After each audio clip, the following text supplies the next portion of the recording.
If ever I would leave you, it wouldn't be in summer. Seeing you in summer, I never would go. Jaqueline Bouvier Kennedy Onassis was a very complicated woman. But the more I've learned about her, the more I've discovered in many ways she was actually a very simple woman. The point today is to figure out, who is Jackie? Who was she? I was about 14 when President Kennedy was assassinated, and I remember it well. I mean, my family and I stayed glued to the television set for days, watching the replays of what they would release of the actual assassination, and then of course the business with Lee Harvey Oswald. But more impressive to me was the period of the state funeral. Prior to it, all of the accompanying things that went along with it. I found out later that Jackie Kennedy, as a new widow, had planned it based on President Abraham Lincoln's state funeral after his assassination. What we experienced as a country during that time educated us, both in terms of the history of it, the politics of it, and the impacts of that kind of trauma on our society. Through it all, Jackie Kennedy's composure was what I think held everybody else together. She became the symbol of the shock we were feeling, and also the uncertainty toward the future that we were all feeling. For decades, we have watched every move of her life that she would allow us to see. Our curiosity about her did not diminish even as she lived well past those few years she was in the White House. In reality, those years composed only a fraction of her life as a whole, and it was a fascinating life. Let's take a look at the timeline. First section is about what it was like to grow up as Jaqueline, or as her mother insisted that she be called, Jaqueline Bouvier. We'll look at the period between 1929, when she's born, and 1950. And this is a period that includes parental discord, horses, Miss Porter's school, Vassar University, a Paris adventure, and finally a BA in French literature from George Washington University. The second section of her life that we'll look at are the early JFK years from 1951 to 1960. This is when she has an emerging photojournalism career. There are several proposals, several engagements, then there are wedding bells, motherhood, and a presidential campaign. Then the next section I call the White House years. They're only 3 years. This is when she creates a home out of a very austere public building. She becomes immediately a fashion trendsetter. She's an international traveler as a goodwill ambassador for the United States. She helps a project that will ultimately restore and preserve the White House. She conducted a televised tour of the White House. She suffered an unimaginable trauma, and she planned a state funeral. The next years, 1963 to 1975, we call the Onassis years. She escaped D.C. to New York City. Then she escaped New York City to Greece. She married for a second time, and there was a private funeral. Then the next section, which is the final section of her life, 1977 to 1994, these are the healing years. This is when she goes back to her first love, books, and she does publishing and editing and has a nearly 20-year career. She has the JFK Presidential Library and Museum dedicated. Her daughter gets married. She's diagnosed with a terminal illness, and she dies. That's quite a life when you think about it in terms of the full spectrum. She said once, "I am a woman above everything else." And I think that's what we need to remember about her. She is a woman, and she's living this life with all of these experiences, and she's dealing with them as a human being, something we don't pay too much attention to. She was one of the most photographed women in the world while she was First Lady and the whole remainder of her life. As a widow, the paparazzi hounded her every move, and they bothered her children. When she married the second time, a lot of people were disappointed, not only that she married again, but also because of who she married. Aristotle Onassis was not handsome, nor was he a man of good reputation. Even so, he offered the one thing that Jackie craved: protection. For this program, I, of course, had my choice of dozens, hundreds literally, of books, but I chose Randy Taraborelli's, his Jackie, Public-Private Secret. It was published 2023 by St. Martin's Press. This is the newest one. It's my primary resource for the program, but I did use other sources as well. This is a review that I found in Publishers Weekly about Taraborelli's book. Readable and deeply researched, it is a refreshingly complex portrait of a woman too often defined by her relationships with men. Readers who enjoyed the author's other Kennedy biographies will not be able to put this one down.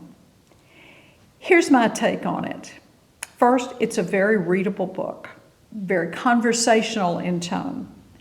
Secondly, it's a very informative book. It was written chronologically. The author weaves past experiences into the moment that he's discussing so that one begins to see patterns in Jackie's life, and those help explain her behaviors as she ages. And thirdly, it's very down to earth. This is the first book about Jackie or any of the Kennedys that I've read that doesn't put her up on a pedestal. Instead, the author makes her a human being. She has experiences that the average person would never have, and yet her reactions to every one of them is totally relatable and totally believable. This book does her a real service by showing her humanity. Let's look at the other Taraborelli books. He's a California journalist, writer, history buff. He's written 36 biographies. Here they are, and you see they run the gamut, Cher to like the Hiltons, Michael Jackson. I've starred the ones that are about the Kennedys. The first one, it was in February of 2000, entitled Jackie, Ethel, Joan, the Women of Camelot. Then the next one in 2018 was Jackie, Janet, and Lee, The Secret Lives of Janet Auchincloss and Her Daughters. And then this one, Jackie, Public, Private, and Secret, published in 23. And this year, 2025, there's a book that he's brought out on JFK, which he also names Public, Private, and Secret. There's an interesting variety to these people that he selects. They're all famous people for a variety of different reasons. Perhaps his best book that he's done on the Kennedys is this one. The Jackie book, and likely the coming JFK book, will top the charts again. Taraborelli observed a few years ago that his own attitude toward writing about famous people's lives had evolved over his career. He's now much more considerate when he writes about a person's personal life. This is what he said in 2015 in an interview with Gawker. I think as you get older as a writer, your standards change. When I was a kid, my standard was very simple. If it was true, I put it in the book. That was it. There was no wiggle room to that. I've been through enough in my lifetime to realize there has to be more of a standard in biography than just the truth. There has to be an eye toward empathy. There has to be an eye toward understanding interpretation. There's a lot of nuance that goes into a biography that is bigger than whether or not something is true. When I was a kid, it was a simpler time. Today, I weigh everything on a moral compass. It has to do with, is it fair? Is it hurtful? Is it going to cause people pain? That's a big part of my process today that when I was a kid, I never considered. You know, in her own way, Jackie said some pretty heavy and realistic things about life in general. This is one. She said, every moment one lives is different from the other. The good, the bad, the hardship, the joy, the tragedy, love, and happiness are all interwoven into one single, indescribable whole that is called life. You cannot separate the good from the bad, and perhaps there's no need to do so either.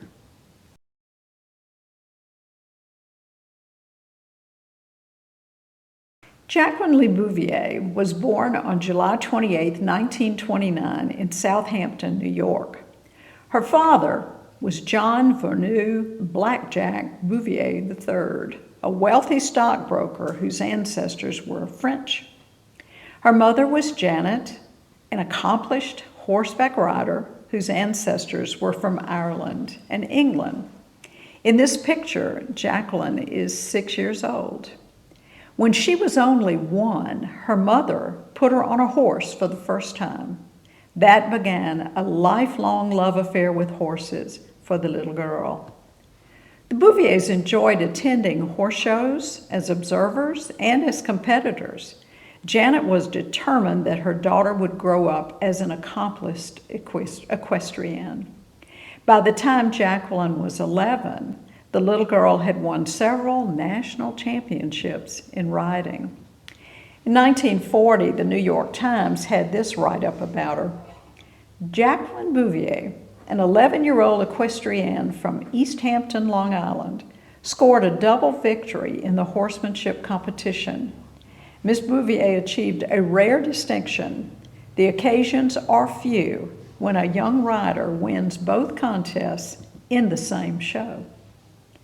In 1933, suddenly, Jackie is not the only child. Caroline Lee Bouvier is born. The two girls were highly competitive practically from Lee's birth and were often at odds throughout Jackie's life. Even during periods of disagreement, though, the two were fiercely loyal to one another. Jackie was extremely bright. She loved books, and by the time she began kindergarten, she had already read everything on her bookshelves. She loved Kipling's Jungle Book, Robin Hood, Gone with the Wind, and Lord Byron. She wrote poetry and created art and was good at both. Her mother believed that Jackie would grow up to be a writer one day. This is a picture of Miss Chapin's School for Girls. It was established in 1901. It's very exclusive. Jackie started first grade there. She was very bright. That was noticed immediately, and she was very outgoing. She happened to also be mischievous, and so she got written up because of her behavior. The JFK Library provides this little insight into her as a child. One of her teachers, Miss Platt, thought Jackie was a darling child, the prettiest little girl, very clever, very artistic, and full of the devil.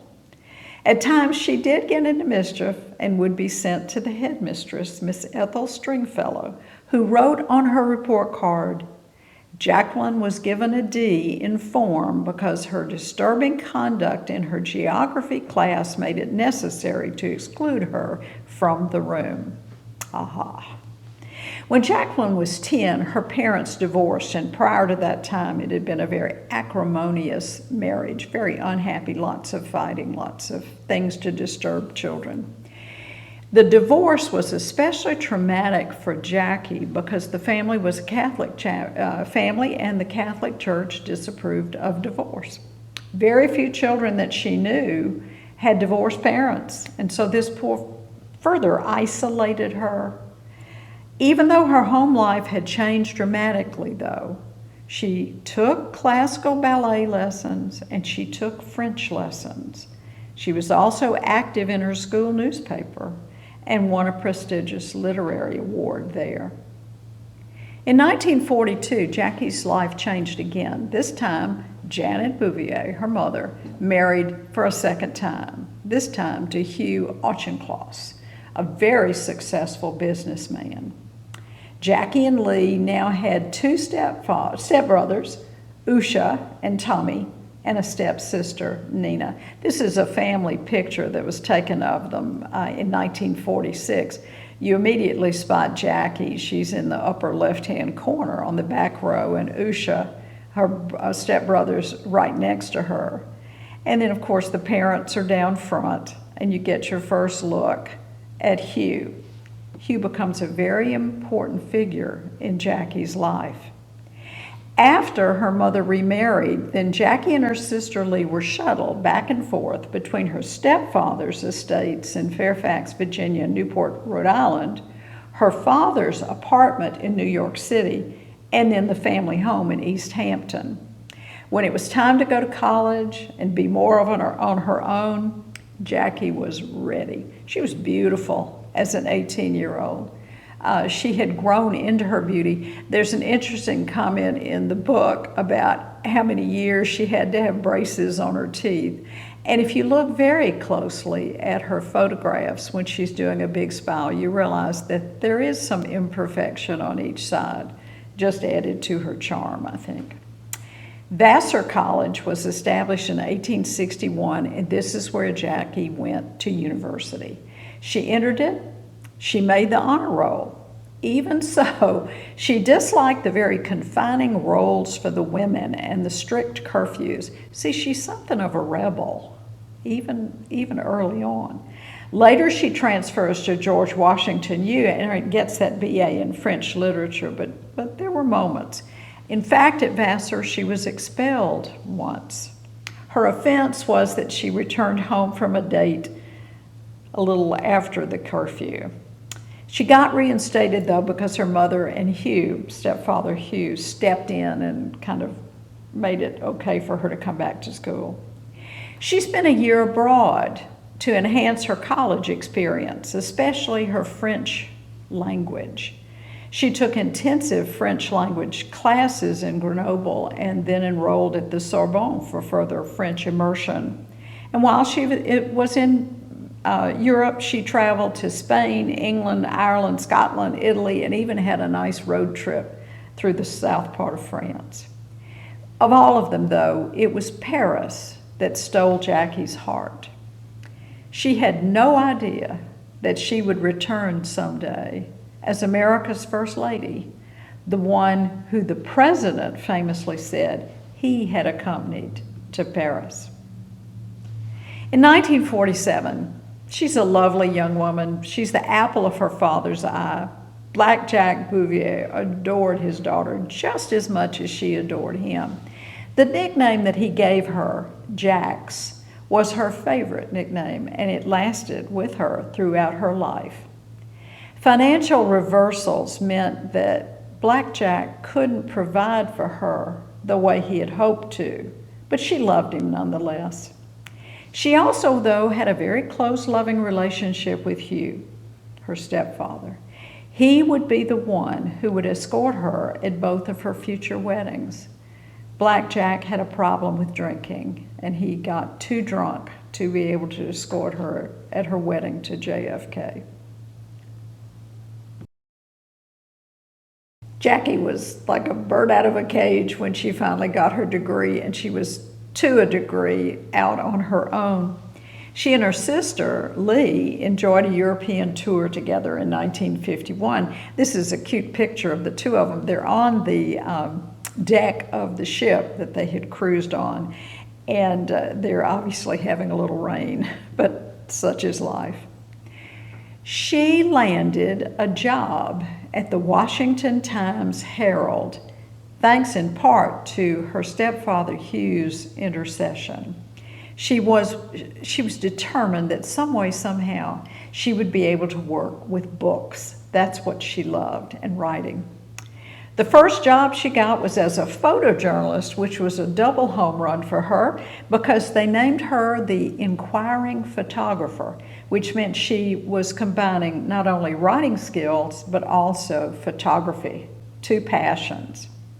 For the job, she would roam around the streets of D.C. and just stopping strangers and ask them questions, their opinion on any number of things, politics, finance, even husband-wife relationships. One of them was, should a husband and a wife have joint or separate checking accounts?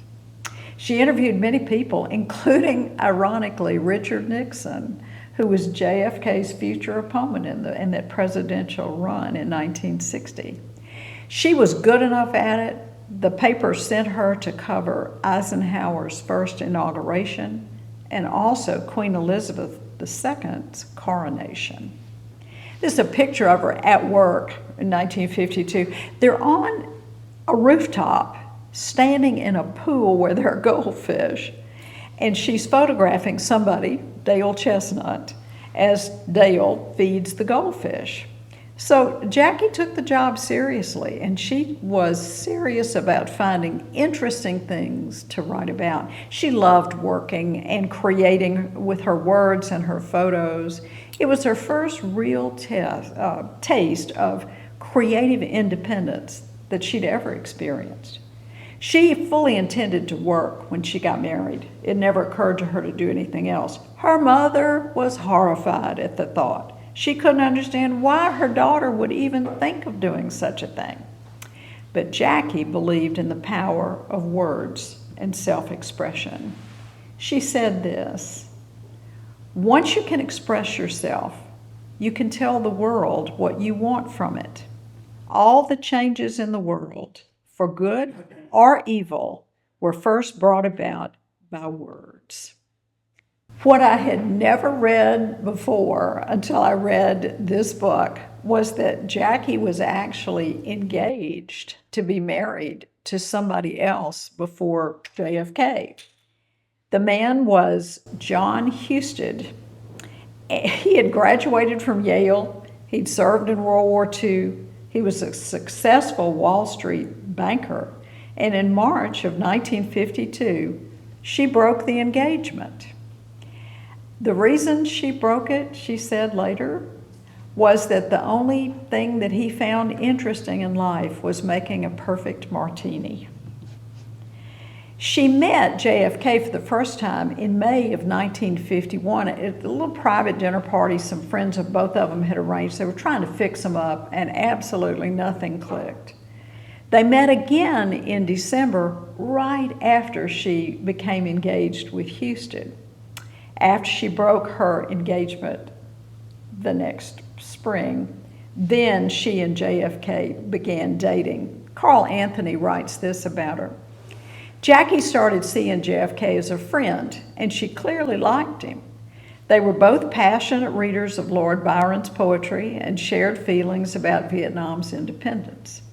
There was a lot of substance that Jackie had with JFK that excited her intellectually, whereas there was nothing at all like that with John Husted, and that's why she broke the engagement. 1953, they're dating. A lot of the time they spend at Hyannisport, a lot of time they spend in other places, but basically they got to know each other, and they discovered that they really had more in common than they had realized. During the time that they were dating, she wrote an 84-page report for Kennedy on France's political, social, military, and economic control of Vietnam. She later estimated that to do that report for him, that she had translated about 10 books from French. He used sections of that report in his first major foreign policy speech in the Senate in 1953. Shortly after, he proposed marriage, and Jackie accepted. This is her engagement ring. The engagement ring features a 2.88 carat emerald cut diamond and a 2.84 carat emerald cut emerald. And they're on a band of baguette cut diamonds and emeralds. Interestingly enough, they had looked at a number of engagement rings, but nothing seemed quite right. And so JFK's father, Joseph Kennedy, decided he would take care of it. So he selected the ring for his son to give to Jackie, and she loved it. September 12th, 1953 was their wedding day. It was held in Newport, Rhode Island. It was, and the reception after, both were major social events. The bride wore a wedding gown designed for her by Ann Lowe, an African-American dress designer. Lowe designed the bridesmaids' dresses as well. Jackie wore a pearl choker and a diamond bracelet, both gifts from her groom, and she carried a bouquet of pink and white spray orchids and gardenias. She said once, before they married, "On a potential husband, all I ask is someone with a little imagination, but they are hard to find." The bridesmaids wore matching dresses in pink taffeta, and her sister Lee served as her matron of honor because just a few months prior, her sister Lee had married. The reception was on the terrace of Auchincloss Oceanfront Estate, Hammersmith Farm. There were 1,200 guests, and the cake was 4 feet tall, ordered by the groom's father, Joseph Kennedy. Following the wedding and the reception, the couple honeymooned in Mexico before the groom had to get back to work. Jackie couldn't go back to work. The Kennedy family felt it was inappropriate for Jack's political career to have a working wife, so she gave up her career. Pretty early in the marriage, JFK had to undergo 2 serious back surgeries because he had chronic back pain believed to have been caused by football and wartime injuries. 1954, this is a picture of her leaving the hospital after one of JFK's spinal surgeries. And she said at the time, "Even though people may be well known, they hold in their hearts the emotions of a simple person for the moments that are the most important of those we know on earth: birth, marriage, and death." When she was pretty pregnant, she gamely campaigned with her husband just as long as her doctors allowed. Here they are at a Columbus Day parade. When she became more pregnant than the doctors felt it safe for her to be out on the trail, they sent her home to do full bed rest until the baby was born. She had had a stillborn daughter earlier, and so they wanted to be sure that she could carry this child to term. While she was at home in bed, she wrote columns and letters in support of JFK's candidacy. On November the 8th, 1960, he was elected president. And 17 days later, Jaqueline gave birth to their first son, JFK Jr. The proud parents took their newborn son home to meet his big sister, Caroline.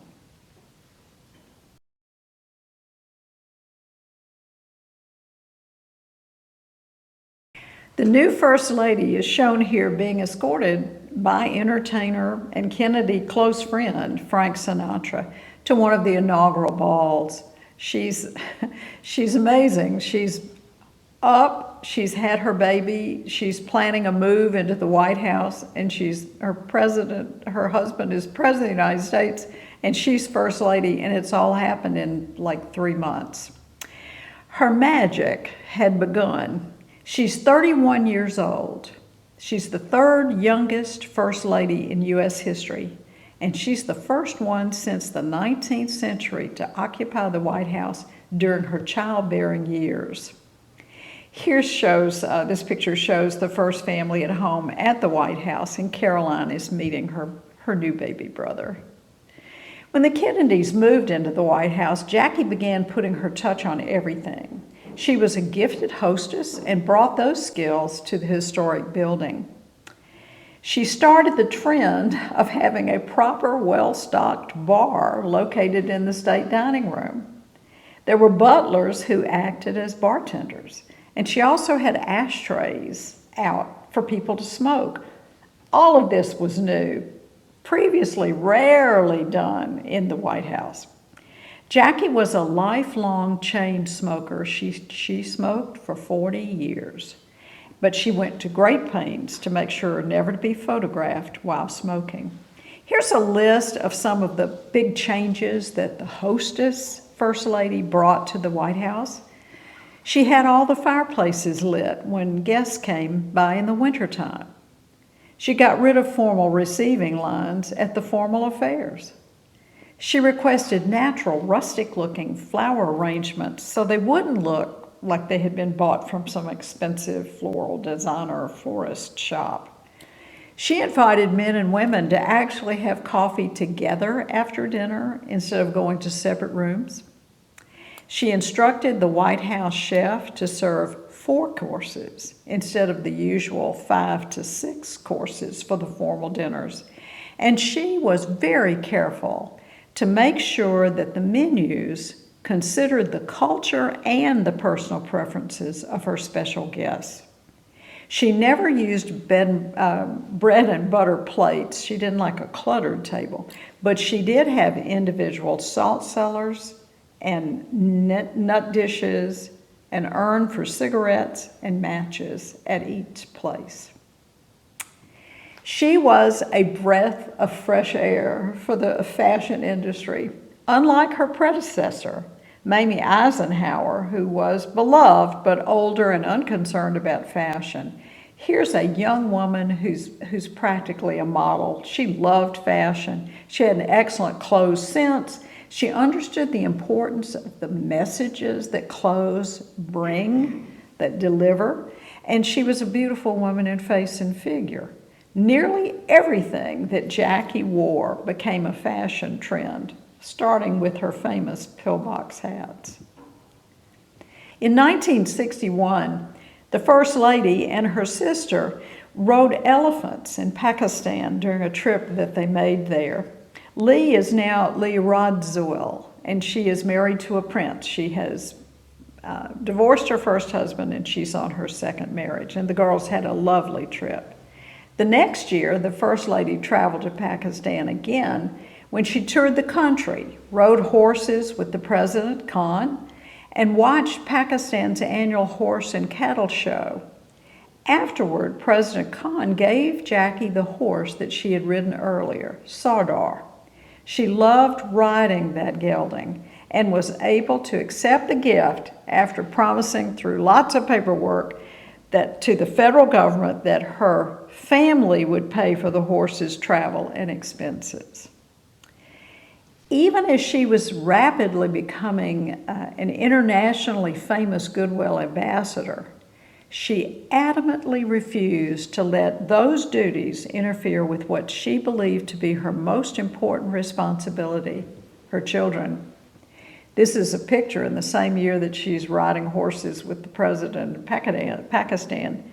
She's at home in the White House, where every day that she was there, she would set aside a time to read to her children in their private family quarters. She said this, "There are many little ways to enlarge your child's world. Love of books is the best of all." Of course, her lifelong love of horses meant that they came to the White House when she did.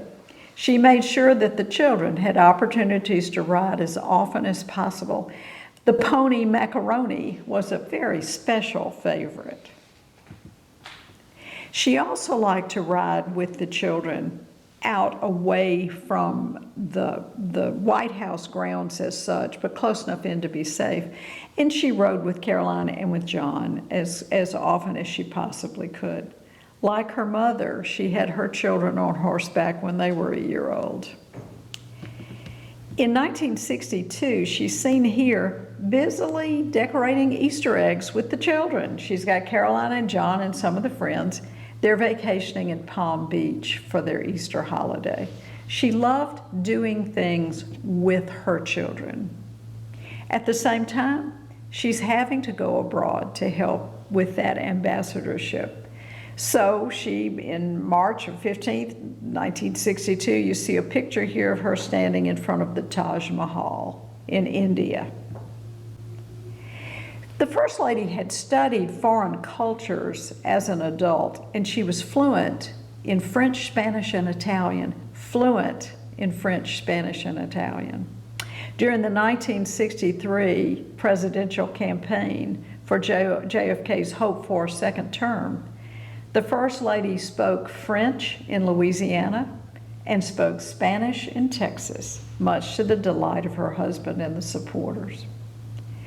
The biggest thing that she's probably known for about her time in the White House has to be the work that she did on restoring and preserving the White House. In February of 1962, she hosted a televised tour of the White House where she took Charles Collingwood of CBS News on a little tour of what had been done, explaining where things had come from, how they had acquired them, what was happening. The program gave the public its first look at the transformation of the White House that Jackie's special committee was undertaking, and they were impressed. Her performance won her a special Emmy, and it helped cement her celebrity status. Over 80 million viewers worldwide watched that tour. Her White House Fine Arts Committee convinced private donors to help acquire pieces of historically significant furniture from museums as well as from private collectors. They collected antiques as well as artifacts, including some things that were owned by George Washington and Abraham Lincoln. They only had a budget from Congress of $50,000, so they had to be very convincing advocates to get items donated for their proposed collections within the White House. The transformation in the rooms is breathtaking. I hope you'll have a chance at some point to look at the tour. It's still available. And that maybe you'll have a chance to see some before and after pictures of many of the rooms. I've got two here, and it's of the Blue Room. The first one was taken in 1961, and this is what it looked like prior to the First Lady's historical restoration work. You can see it's a lovely room. It has lots of blue, which of course it's required to have because traditionally it has been the blue room in the White House. It has some nice things, but there's nothing particularly historical about either the wallpaper or what's in there, what's been done. This is a picture in 1962 of that same room, and this time the historical restoration and preservation work has been completed. So you see the blue is there, but it's not a dominant blue. And you have now a rug that's appropriate to the period.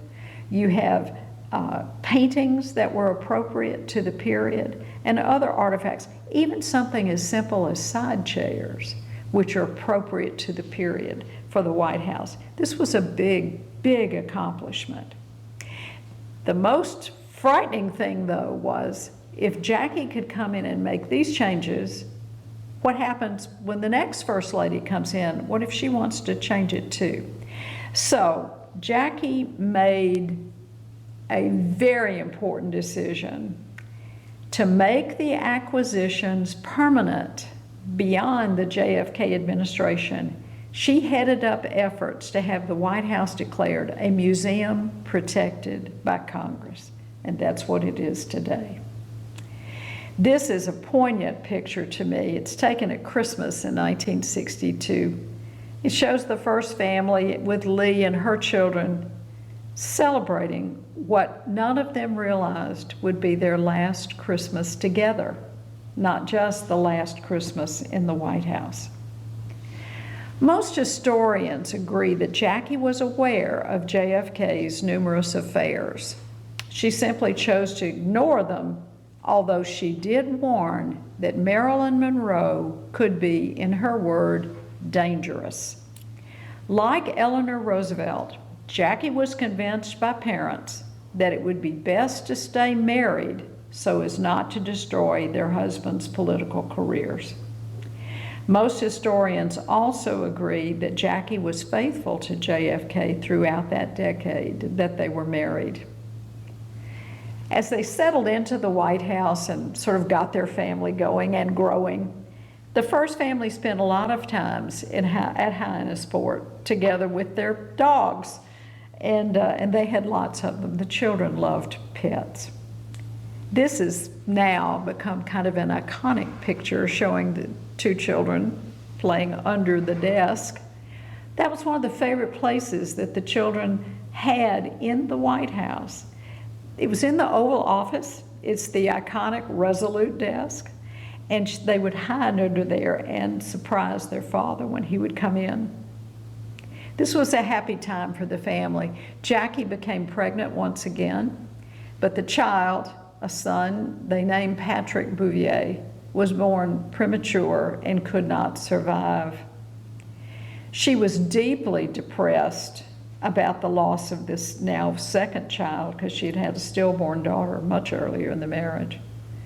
Because of the depression, her sister Lee invited her to go to Greece to recover, and there Lee's current lover, Aristotle Onassis, was the perfect host and gentleman.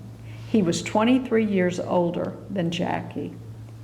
They met on his island, the Isle of Scorpios. You see here a map.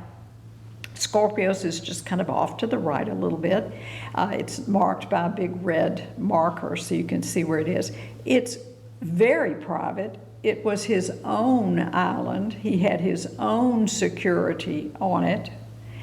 So it was a perfect place to get away and to get out of the depression. She and Aristotle enjoyed each other's company.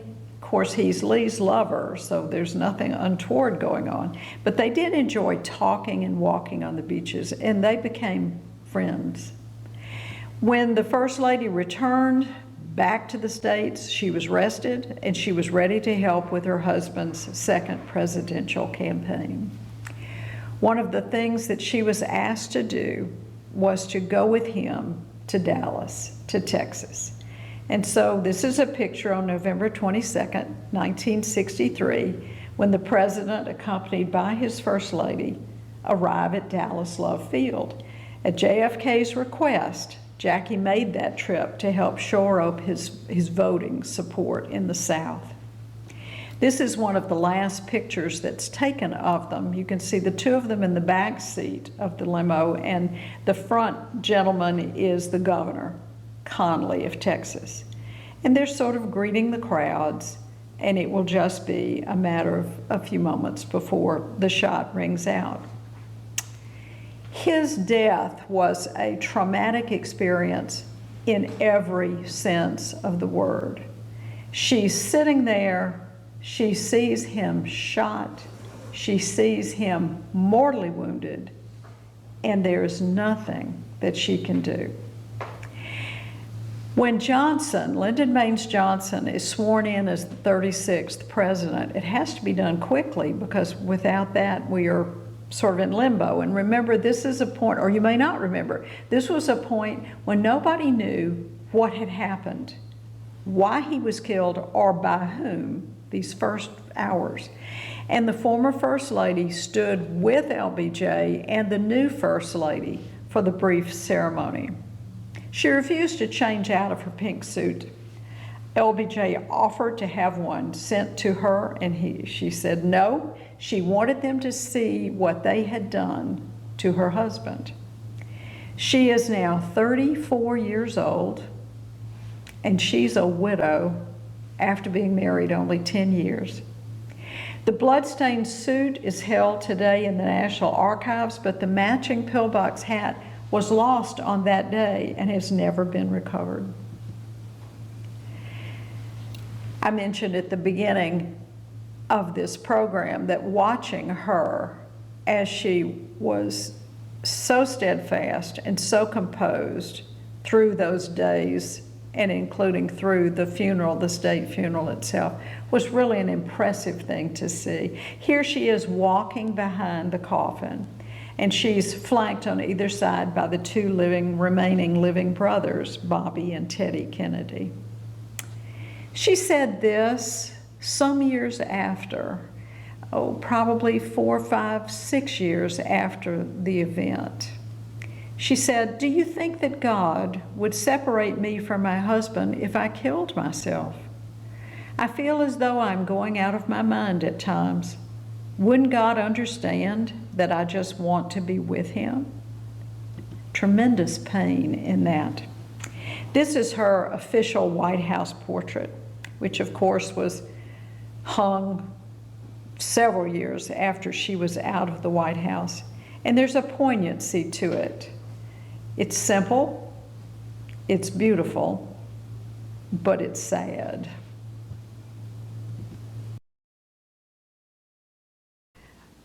When the funeral was over and she and the children had moved out of the White House and moved to a row house in D.C. for a while and then moved to New York, this was a very difficult time for Jackie Kennedy. She's a widow, she's 34. Her life, as she had expected it to be, has changed in ways no one could have imagined.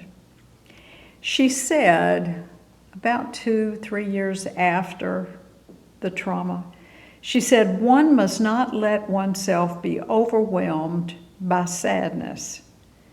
And so she set about trying to find a path for her and her children that would provide safety, security, financial and personal. This is a picture of her walking with John. And the lady who's got John's hand is Nancy Tuckerman. She was Jackie's personal secretary from the White House years until Jackie died. And she was a very important continuum for the two children, for Caroline and John, because she was always there. She was sad that they had lost their father, but she wasn't the widow, and so she could give them some attention that sometimes Jackie was not able to. This is a picture from 1967, June, when Jackie is horseback riding in Ireland. It was something that relaxed her. It was something that she did very, very well, and it gave her an opportunity to kind of forget the things that were going on in her life. In 1968, she accepted Aristotle Onassis' proposal for marriage. They were friends. They had made friends when he was with her sister Lee.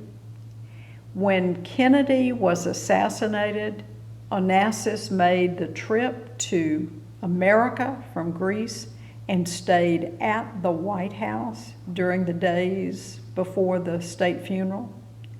She didn't see him. She knew he was there, but he did it as an act of respect for the American president. She married JFK for love. She married Ari for security, as I said, personal and financial. This is the ring that Aristotle Onassis presented to Jackie as her engagement ring. It's a 40.42 carat diamond ring. It's known as the Lesotho III diamond. The diamond was one of 18 stones cut from a 601 carat rough diamond that had been found in South Africa. It features the marquee cut diamond from Harry Winston, which Jackie only wore twice before she locked it up in a bank vault in New York. It is financial security. It can be sold and give her plenty of money. So that's one thing that Aristotle provided for her, financial security in the form of a diamond.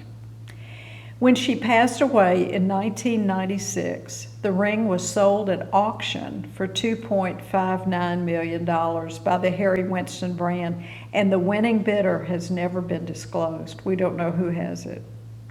This is a picture of their wedding day, October 20th, 1968, and you can see she's very happy. The people around her happy and drinking and all that. Aristotle is kind of holding her arm, and on her shoulder is Caroline.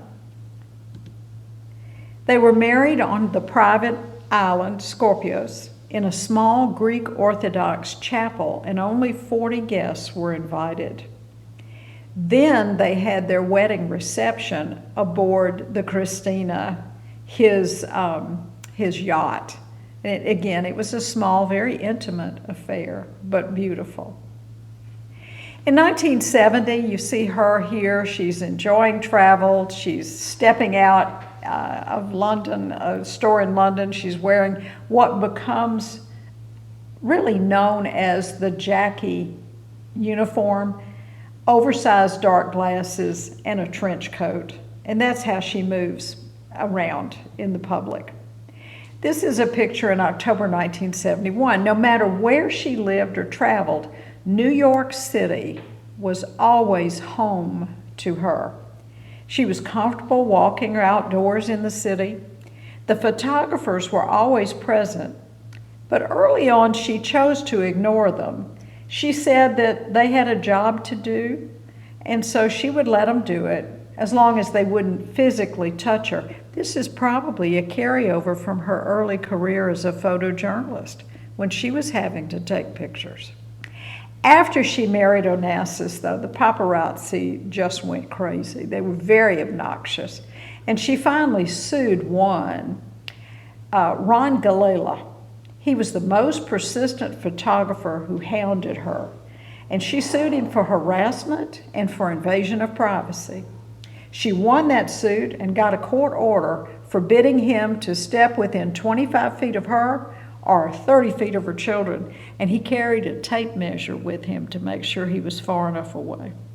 In the 1980s, though, she had to take him to court a second time because he became worse.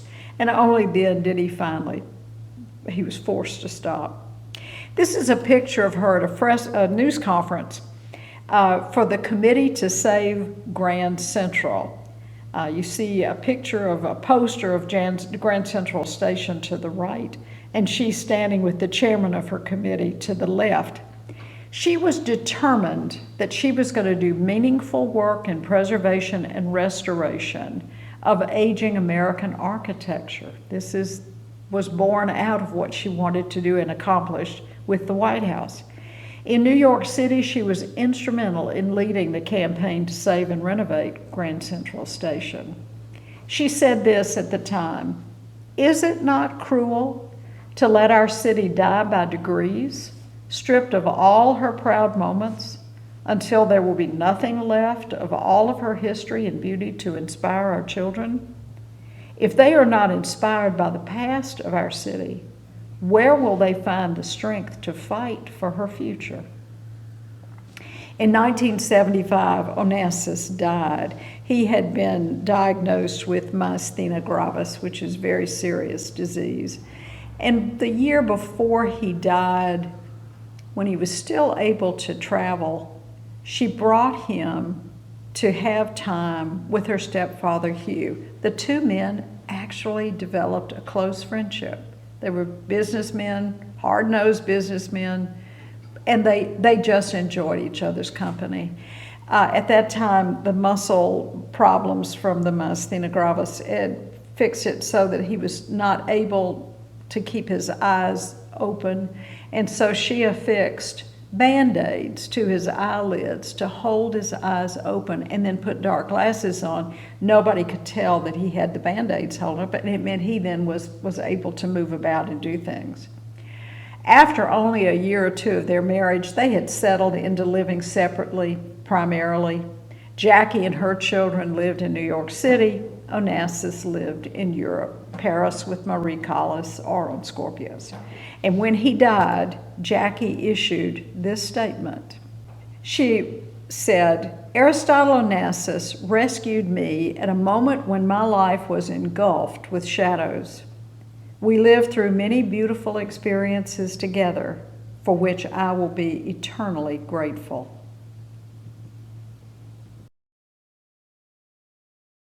Once again, Jackie Kennedy Onassis's life is at a crossroads.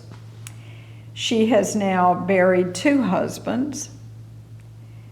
She has no career, And all she knows is that there's life ahead that she wants to live.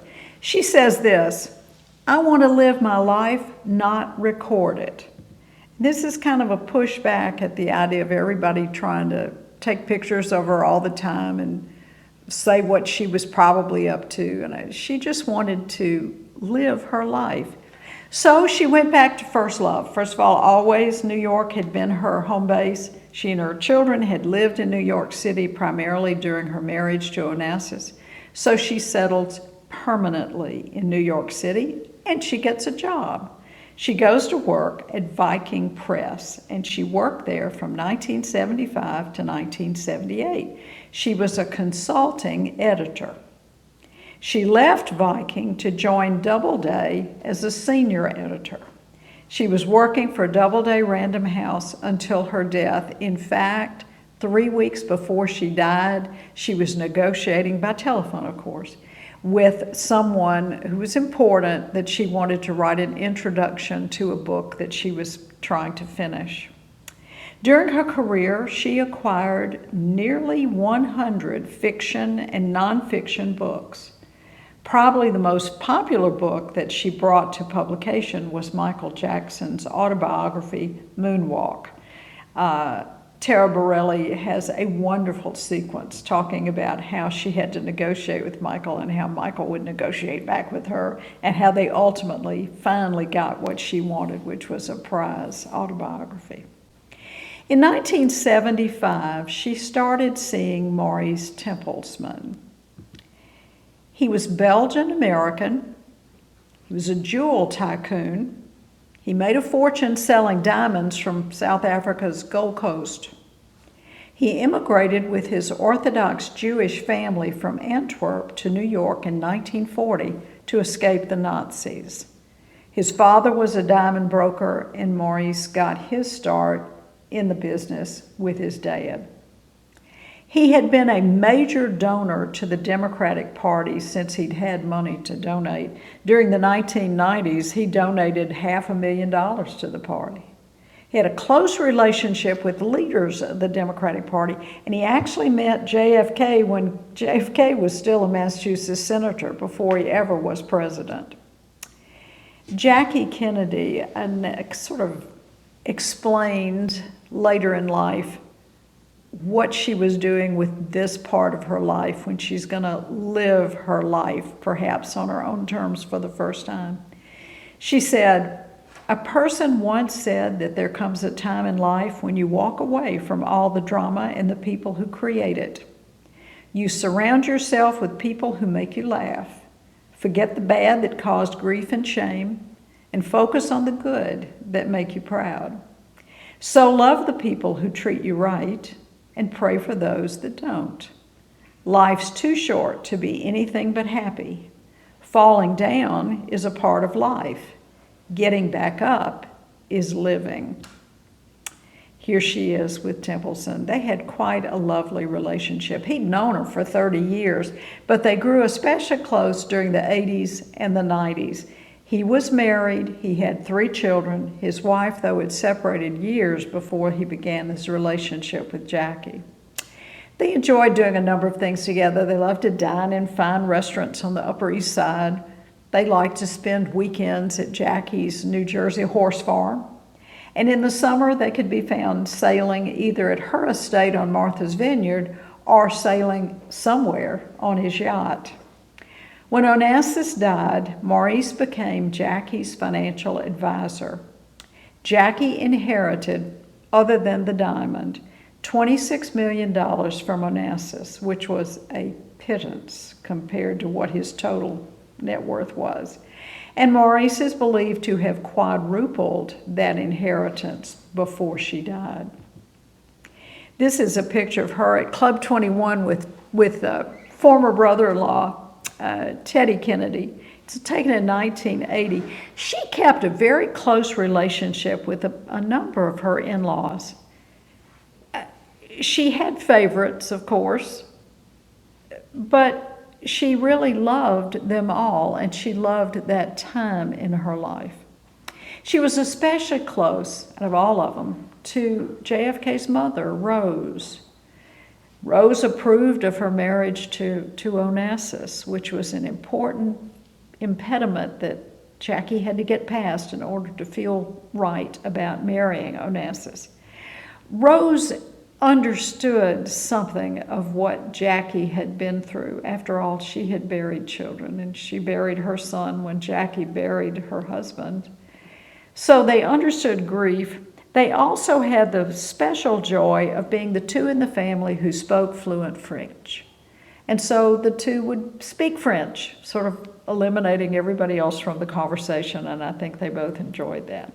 She was sympathetic to Ethel because of their shared trauma, of course, but Ethel did not approve of Onassis, and for a very good reason. When her husband was JFK's Attorney General, Bobby investigated Onassis for questionable international business dealings. That investigation ended with the beginning of the Johnson administration.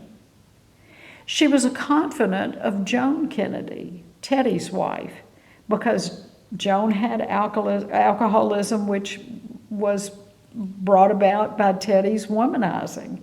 And so that shared experience of having wandering husbands helped bring them closer. Among Onassis's family, Jackie remained close to only one, Ari's sister, Artemis. Artemis had played a major role in the friendship that developed ultimately into an engagement and then to a marriage between her brother and Jackie. And she was supportive of Jackie during the difficult moments of that marriage, because there were some. And she continued to be supportive of her and close friends with her after her brother passed away. A very happy moment for Jackie came when her daughter Caroline married Edwin Schlossberg. The couple had met when they were both working for the Metropolitan Museum of Art in New York City. Jackie actually initially objected to the engagement.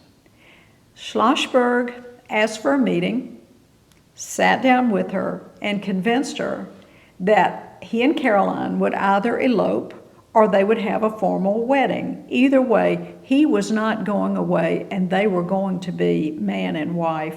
Jackie loved it, said, "My blessing," and so they married. This is the wedding day for Caroline Kennedy with her husband, new husband, and there's Jackie. She got very emotional after the wedding, and it was because this is their first child, hers and JFK's together, that has married. And of course, she's missing him. She made the comment once, "If you bungle raising your children, I don't think whatever else you do matters very much." And that's the way she lived her life. The last probably 20 years of her life, she began wearing her wedding ring from JFK. She wore it often, not the big diamond and emerald thing, but just the simple gold wedding band. And people who knew her and talked to her, and even in her own writings, you see that she felt drawn closer and closer to him. In 1993, she was amazed to be diagnosed with lymphatic cancer. She'd been horseback riding, of course, and she fell off her horse. She'd fallen off horses a lot of times, and that was no big deal, except this time was different. She hurt. She couldn't quite recover. Things were not quite right. And then they discovered the lymph nodes, and they realized, okay, she is terminally ill. Maurice moved his business office into the apartment where Jackie and he lived so that he would be right with her for the remainder of her illness and to help her if he could. They would walk often in Central Park. This is one of the last photographs ever taken of her. It was taken about 1 month before her death. She was 64 years old when she died on May 19th, 1994. She's 34 when she becomes suddenly a widow with JFK's murder, and 30 years later, she herself dies. She died in her apartment The funeral was held in New York City at the Church of St. Ignatius Loyola, which was the same church that she'd been baptized in and confirmed in when she was a child. She had ordered a simple mahogany casket to be covered just with ferns and a white cross made of lilies of the valley. From that day in Dallas until she took her last breath, the trauma of witnessing her husband's murder haunted her. Vivid nightmares led to her seek counseling on and off for the rest of her life. One thing that I found fascinating in the book was the amount of anger that Jackie felt about the murder of her husband, and it did not dissipate. This is one thing that she said, and she said it several times. He, meaning her husband, JFK, didn't even have the satisfaction of being killed for civil rights. It had to be some silly little communist. So who is Jackie? She's complicated, but she's simple. Had there not been that horrible trauma, I mean, you can play out all kinds of scenarios where, okay, well, she got fed up and just divorced him and went on and had a wonderful life. If the trauma hadn't happened, I think she would have been a different person because it haunted her. And who would it not haunt? I found her to be a very human person, very approachable, very relatable. She never really wanted to be on a pedestal. Her mother wanted her to be there, but she really never did. She just wanted to live her life. And in the last portion of her life, she did. Oh, no, not in springtime, summer, winter, or fall. No, never could I leave you.